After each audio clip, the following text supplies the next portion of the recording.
ป่าเป็นแหล่งอาศัยสำคัญของสัตว์ป่าในป่าแต่ละประเภทมีสัตว์ป่าอาศัยอยู่แตกต่างกัน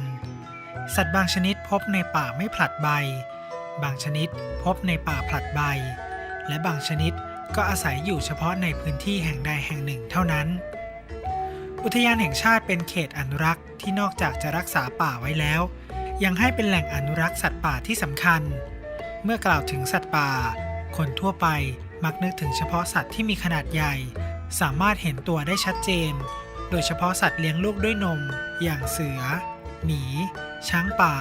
กวางป่ากระทิงแต่ความจริงสัตว์ที่อาศัยอยู่ในป่าทุกชนิดจะมีขนาดเล็กหรือขนาดใหญ่ก็ล้วนเป็นสัตว์ป่าทั้งสิ้นไม่ว่าจะเป็นชะนีกระรอกนกตะกรวดปลาผีเสื้อ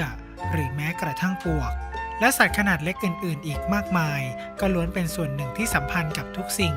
ที่ประกอบกันขึ้นเป็นป่าและมีความสำคัญต่อระบบนิเวศในการดำรงอยู่ของป่าปัจจุบันโอกาสที่คนทั่วไปจะพบเห็นสัตว์ป่าขนาดใหญ่นั้นมีน้อยเนื่องจากมักอาศัยอยู่ในป่าลึก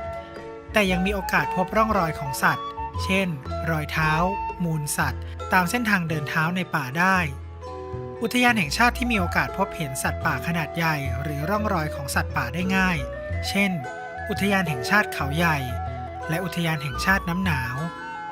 อย่างไรก็ตามสัตว์ป่าที่ได้รับความสนใจอย่างมากในขณะนี้กลับเป็นสัตว์ขนาดเล็กซึ่งมีความสวยงามได้แก่นกผีเสื้อเนื่องจากหาชมได้ไม่ยากอุทยานแห่งชาติที่เป็นแหล่งดูนกหรือดูผีเสื้อที่น่าสนใจได้แก่อุทยานแห่งชาติดอยอินทนนท์และอุทยานแห่งชาติแก่งกระจาน